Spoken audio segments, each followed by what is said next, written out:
L'Ukraine est sur le point de reprendre une parcelle de terre clé aux Russes. Le petit village de Tyouchino, mais stratégiquement situé dans l'oblast de Koursk. Et tout cela grâce aux incroyables avantages aériens fournis par les avions espions suédois et les chasseurs américains F-16. Maintenant, avant d'entrer dans les détails de ce qui s'est passé, voici pourquoi Tyouchino est si important. À première vue, Tyouchino peut ne pas sembler si important. C'est une petite localité du côté russe de la frontière entre la Russie et l'Ukraine, située sur la rive gauche de la même rivière. L'oblast de Koursk, qui compte environ 4000 habitants, possède de nombreux villages et localités de taille similaire éparpillées le long de la frontière. Tout comme celle-ci cependant. Si l'on dézoome sur la carte, il devient évident pourquoi Tyouchino est un peu différente de beaucoup d'autres localités. Elle est située sur une petite parcelle de territoire russe en forme de coin, qui s'avance en Ukraine, presque comme une péninsule, ce qui signifie qu'elle est entourée sur 3 côtés, au sud, à l'ouest et au nord, par l'Ukraine. Comme le dit l'analyste militaire Vassil Penkno, Tyouchino est essentiellement un coin enfoncé dans notre frontière. Les frontières entre la Russie et l'Ukraine ont été historiquement tracées de manière déchiquetée, irrégulière et pleine d'échancrures étranges. Cela représente un défi pour la Russie et une opportunité pour l'Ukraine. Du point de vue russe, Tyouchino est clairement un tronçon difficile de la frontière à défendre, mais il offre aussi un accès direct à l'oblast de Soumy en Ukraine. Il est donc important pour les Russes de maintenir le contrôle de cette localité, car ils peuvent y rassembler des forces dans les environs et franchir facilement la frontière pour pénétrer en territoire ukrainien. Du point de vue ukrainien, en revanche, Tyouchino semble être l'une des meilleures villes frontalières russes à cibler, car les forces ukrainiennes pourraient presque encercler la zone. En envoyant des troupes et des véhicules depuis 3 fronts différents pour submerger toute défense russe. À partir de là, l'Ukraine pourrait fortifier sa nouvelle position et avancer vers Koursk, créant ainsi une sorte de zone tampon pour repousser les Russes et les empêcher d'entrer dans les régions de Soumy et de Kharkiv en Ukraine. Il n'est donc pas surprenant que, en raison de cette position stratégique, Tyouchino ait été le théâtre de plusieurs affrontements depuis le début de la guerre en mars 2024. Par exemple, la Légion Liberté de la Russie, un groupe paramilitaire composé de citoyens russes basés en Ukraine, qui s'opposent au président russe Vladimir Poutine, a mené un raid transfrontalier à Tyouchino, aux côtés d'autres groupes de citoyens russes combattant pour défendre l'Ukraine. Les groupes tenants ont brièvement revendiqué le contrôle total de la localité, bien que les forces russes aient finalement repris la zone. En août 2024, les forces ukrainiennes ont ciblé Tyouchino, s'affrontant avec les troupes russes de l'autre côté de la frontière, mais sans parvenir à capturer complètement la zone, les Russes tenant bon. Depuis mai de cette année, l'Ukraine tente à nouveau de prendre Tyouchino, lançant une incursion dans l'oblast de Koursk via Tyouchino, quelques jours avant le défilé de la victoire du 9 mai de Poutine. Et il semble que cette fois, l'Ukraine pourrait réussir à capturer définitivement la localité. Pourquoi ? Parce que tout, dans cette attaque en particulier, de son timing à sa planification et son exécution, a jusqu'à présent frôlé la perfection. Grâce à une observation attentive et continue de la zone, les Ukrainiens ont compris que les Russes étaient tellement concentrés sur d'autres conflits ailleurs, le long des lignes de front. Ils avaient négligé Tyouchino, ne laissant qu'un petit nombre de troupes pour le défendre. En bref, c'était le moment parfait pour frapper. Les Ukrainiens ont concentré leurs forces autour de Tyouchino, avançant vers la ville dans un mouvement en tenaille, tout en menant des frappes aériennes sur des cibles stratégiques à proximité. Ces cibles comprennent des points forts, des centres de commandement, des centres de drones et des concentrations de troupes disséminées autour de Koursk et près de la frontière. Des dizaines de soldats russes sont anéantis à chaque frappe, ainsi que des équipements militaires russes essentiels et des infrastructures clés.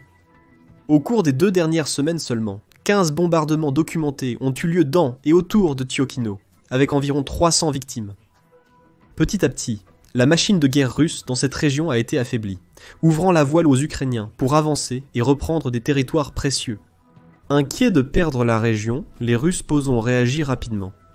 Ils ont déployé d'urgence des renforts à Tyouchino pour empêcher que la localité ne soit complètement encerclée. Ces renforts provenaient d'unités de réserve qui étaient initialement destinées à participer à l'offensive en cours à Soumy. La Russie disposait également de matériel lourd en réserve dans la région, notamment 10 canons automoteurs, et des dizaines de camions chargés de troupes, d'armes et de munitions en direction de Koursk. Elle aurait pu choisir de redéployer une partie de ses troupes et de ses systèmes vers Tiokino pour repousser l'attaque ukrainienne, mais les forces armées ukrainiennes avaient une longueur d'avance. Ils suivaient depuis un moment les déplacements de ces unités d'artillerie et camions. Ils les ont suivis jusqu'à leur principale base d'opération à Rylsk, qui se trouve à environ 1 heure de route de Tchotkino. Les forces ukrainiennes ont également découvert que les Russes avaient décidé de stocker une partie de leur équipement dans un centre culturel local. Alors, en utilisant le système de lance-roquettes d'artillerie à haute mobilité M142, fourni par les États-Unis, l'Ukraine a lancé une frappe de précision sur ce centre culturel, détruisant l'équipement et éliminant les soldats qui s'y cachaient. Des images et des vidéos de l'incident ont été partagées sur la chaîne Telegram Ukraine 365, montrant des flammes et d'épais nuages de fumée s'échappant du bâtiment en feu. Cette frappe de missiles réussie a permis de retarder l'envoi de nouveaux renforts vers la zone de Tyuchkino. Cela a facilité l'avancée des troupes ukrainiennes et leur a permis de prendre le contrôle. À présent, ces troupes se rapprochent, avec environ 250 soldats russes piégés à l'intérieur, et avec des routes dans la région sous surveillance constante de l'Ukraine, grâce à leurs drones et à d'autres systèmes qui scrutent les rues. Il est presque impossible pour ces soldats de fuir ou pour d'autres renforts d'entrer dans la localité. En quelques jours, les troupes ukrainiennes au sol pourraient contrôler totalement la ville. Pourtant, c'est dans les airs, et non au sol, que l'Ukraine a sans doute remporté sa plus grande victoire de l'incursion de Tyotkino jusqu'à présent. Et c'est là que les avions espions suédois et les chasseurs américains F-16 entrent en jeu. La Russie possède une force aérienne bien plus puissante que celle de l'Ukraine à première vue. Selon les statistiques récentes de Global Firepower, la Russie possède la 2e plus grande force aérienne au monde, avec plus de 4200 appareils au total, dont plus de 800 avions de chasse, plus de 450 avions de transport, 19 ravitailleurs aériens et plus de 1600 hélicoptères, dont plus de 550 hélicoptères d'attaque. L'Ukraine, quant à elle, ne figure même pas parmi les 30 premières nations en ce qui concerne sa force aérienne, avec un total estimé à 324 appareils, dont 70 avions de chasse, 24 avions de transport et seulement 136 hélicoptères. Ces chiffres dressent un tableau très clair. Dans les airs, l'Ukraine face à la Russie, c'est vraiment un combat de David contre Goliath, et ce n'est pas seulement en termes de quantité que la Russie a l'avantage. Elle possède également certains des avions les plus avancés et puissants au monde, comme ses chasseurs Sukhoi Su-35. En revanche, l'Ukraine a surtout été contrainte de compter sur des avions fournis par ses alliés à travers le monde, et les meilleurs avions dont elle dispose sont de vieux F-16 fournis par les États-Unis. Les F-16 Fighting Falcons, surnommés Vipers, ont été conçus par General Dynamics dans les années 70. Ils étaient extraordinaires lors de leur sortie et se sont avérés très performants dans de nombreux conflits durant les décennies suivantes. De nombreux pays dans le monde ont acquis ces avions pour obtenir la supériorité aérienne contre leurs ennemis. Mais les années ont passé, et d'autres avions de chasse plus avancés sont apparus pendant cette période, rendant les F-16 de plus en plus dépassés. De plus, il paraît que les modèles donnés à l'Ukraine sont particulièrement anciens. En août de l'année dernière, le Wall Street Journal a rapporté que beaucoup des F-16 de l'Ukraine sont d'occasion et ont déjà des décennies de temps de vol. Le général de division américain à la retraite Gordon Skip Davis, ancien secrétaire général adjoint à la défense de l'OTAN. La division des investissements a également exprimé des inquiétudes concernant la force relative des F-16 par rapport aux principaux chasseurs russes. Lors d'une interview avec Business Insider, il a souligné les problèmes d'autonomie et de vulnérabilité de ces avions. Il a ajouté que même les meilleurs systèmes que nous pouvons installer sur ces appareils ne les rendront pas supérieurs à certains des meilleurs avions russes. Il suffit de regarder les spécifications techniques et les capacités de chaque appareil pour voir que le Su-35S arrive souvent en tête. Le F-16 par exemple a une vitesse maximale proche de Mach 2 soit 2 fois la vitesse du son, ce qui correspond à environ 1500 miles par heure. Le Su-35, quant à lui, peut atteindre des vitesses de Mach 2,25, soit plus de 1700 miles par heure. Le Su-35 est un avion à réaction significativement plus grand que le F-16, avec une longueur de 72 pieds et une envergure de 50 pieds, soit environ 50% de plus. Il pèse également 2 fois plus lourd, mais il est en réalité plus agile dans les airs grâce à ses moteurs à poussée vectorielle, qui permettent aux pilotes d'effectuer diverses manœuvres d'évitement rapidement et facilement. ce qui fait du Su-35 une force redoutable dans les conditions de combat rapprochées. En plus de tout cela, le Su-35 est équipé de systèmes radar IRBCE qui lui permettent de suivre plusieurs cibles à des distances d'environ 250 miles. Il est également capable de tirer sur ces cibles grâce à ses missiles longue portée R-77 et R-37, ce dernier pouvant parcourir plus de 200 miles pour atteindre ses cibles. En revanche, les F-16 ont une portée de détection beaucoup plus réduite, d'environ 70 miles, donc les Su-35 peuvent repérer et verrouiller les F-16 bien plus tôt et à des distances bien plus grandes. En somme, le Su-35 surpasse le F-16 en vitesse, agilité, portée de détection et puissance de feu. Le F-35 est une innovation récente de la génération 4,5 de chasseurs, alors que le F-16 est un modèle de 4e génération. Alors, quand les commandants russes ont entendu parler de la situation à Tchotkino et ont déployé des Su-35S dans la région, ils étaient probablement confiants que leurs avions supérieurs reprendraient rapidement le contrôle de la région et forceraient les Ukrainiens à battre en retraite. Mais ce n'est pas ce qui s'est passé. Grâce à l'ingéniosité de l'Ukraine et une combinaison astucieuse d'équipements fournis par ses alliés. Les forces ukrainiennes savaient que leurs F-16 perdraient probablement des combats aériens, en 1 contre 1 face aux Su-35. Pour éviter de perdre le contrôle aérien de la zone, elles devaient être capables de repérer et de frapper les avions russes à l'avance, avant qu'ils ne s'approchent trop. Pour cela, l'Ukraine a décidé d'utiliser l'avion de surveillance et de contrôle aéroporté SAAB 340, également connu sous le nom de S-100B Argus. Il s'agit d'un avion suédois utilisé par l'armée de l'air suédoise et équipé d'un système radar antenne réseau à balayage électronique PS 890 très performant. En mai de l'année dernière, le ministère suédois de la Défense a annoncé que 2 de ces appareils seraient fournis à l'Ukraine pour aider à défendre le pays contre les attaques russes. Le radar du S-100B Argus est capable de détecter des cibles jusqu'à 400 km de distance, donnant ainsi à l'Ukraine la capacité de repérer les avions russes bien derrière les lignes ennemies et profondément en territoire russe. C'est un avantage inestimable, car cela signifie que l'Ukraine peut non seulement identifier les avions ennemis à l'avance, mais aussi lancer des missiles contre ces avions, avant même qu'ils ne puissent lancer leurs propres frappes. Et c'est exactement ce qui s'est passé.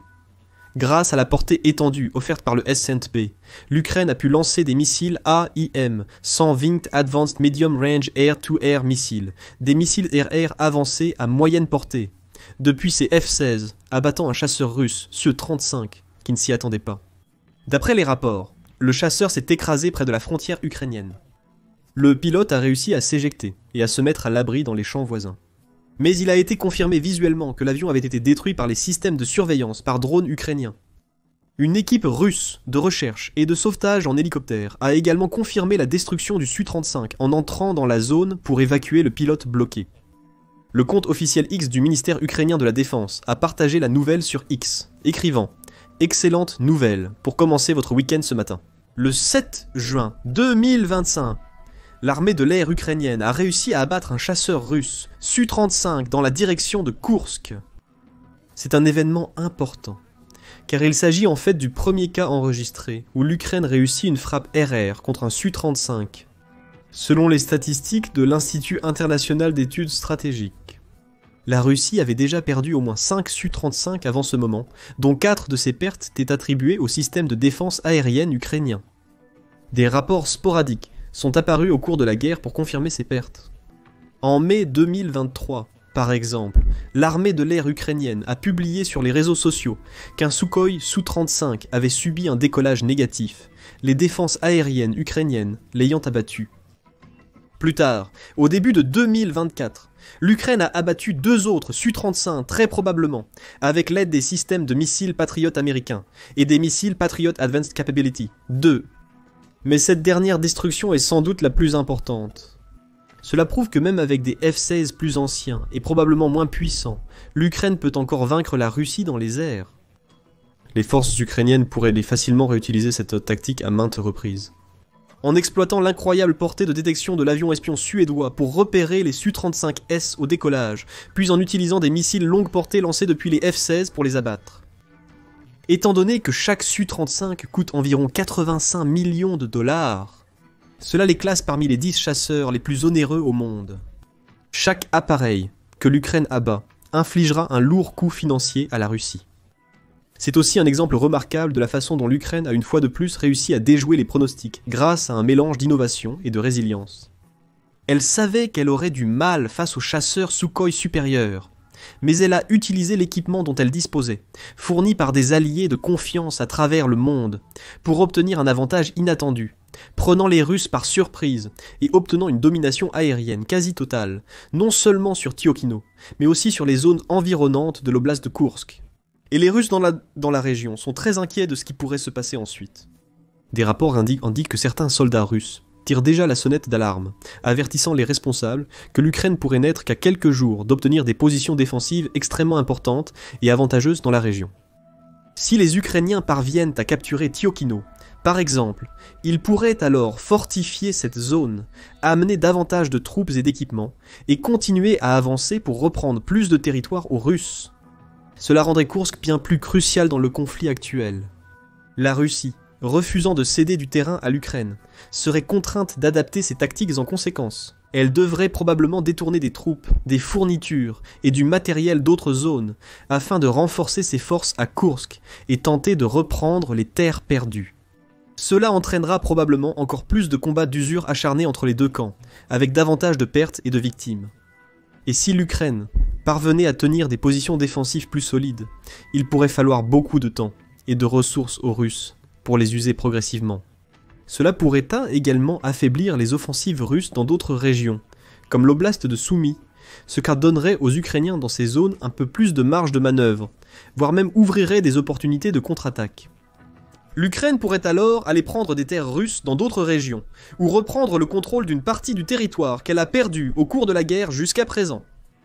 En bref, même si cela peut sembler être une petite partie du combat global, cela pourrait avoir de grandes et nombreuses répercussions sur l'ensemble de la ligne de front, et améliorer les chances de l'Ukraine d'obtenir une victoire finale. Sinon, les forces armées ukrainiennes pourraient opter pour une stratégie différente. Ils pourraient, par exemple, choisir de ne pas reprendre complètement la ville de Tyouchkino pour l'instant, mais plutôt de maintenir une forte présence dans la région, et de tendre un piège dans lequel les forces russes viendraient bien s'engouffrer. Comme l'explique l'analyste ukrainien Vassil Pekno, c'est là toute la beauté de Tyouchkino. Je soutiens l'opération actuelle, car il n'est pas nécessaire d'avancer. Nous devrions laisser les Russes s'engager dans cette pointe, encerclés sur 3 côtés par nos forces, où nous pouvons continuer à tendre des embuscades. Le Su-35, le meilleur avion de chasse russe, arrivait pour tenter de briser l'encerclement des troupes coincées à Tiokino. Nous pouvons continuer à les détruire là-bas, piégeant le personnel et les avions de soutien, sans avoir besoin de les couper physiquement. Politiquement, les Russes n'ordonneront jamais la retraite, même si c'est la décision militaire et logistique la plus sensée. Ils ne peuvent pas se le permettre. Nous devrions donc poursuivre cette lutte sanglante. À Tyouchino, comme le note Pekno, les Russes sont coincés dans une situation difficile. Les troupes à Tyouchino ne sont pas entièrement encerclées, ni leurs lignes logistiques complètement coupées. Cependant, ils ne peuvent pas se retirer car l'Ukraine contrôle solidement le terrain et l'espace aérien. Ils sont pris au piège, et la Russie n'a pas de solution simple pour la suite. Elle pourrait envoyer plus de chasseurs et de troupes, mais beaucoup risquent d'être détruits par l'armement ukrainien. Elle pourrait aussi quitter la zone temporairement, mais cela impliquerait la perte d'un territoire précieux, et offrir une grande victoire à l'Ukraine. Quoi qu'il arrive ensuite, les succès de l'Ukraine jusqu'à présent dans et autour de Tyouchino sont une raison de célébrer. Pendant une grande partie de la guerre, le pays a dû se contenter de rester en retrait et de se défendre, regardant la Russie voler progressivement ses terres et éroder ses défenses. Mais récemment, grâce à des opérations comme Opération Toile d'Araignée et d'autres offensives et contre-attaques remarquables, l'Ukraine commence à renverser la tendance de ce combat, allant même jusqu'à franchir la frontière et à prendre des morceaux du territoire russe, donnant ainsi à Poutine un avant-goût mérité de sa propre médecine. Maintenant, découvrez-en plus sur les succès récents de l'Ukraine dans nos vidéos sur la libération d'Andriivka et les frappes de missiles balistiques contre un quartier général russe clé. Et assurez-vous de vous abonner à notre chaîne Trusted News pour être parmi les premiers à recevoir des rapports actualisés directement depuis la ligne de front.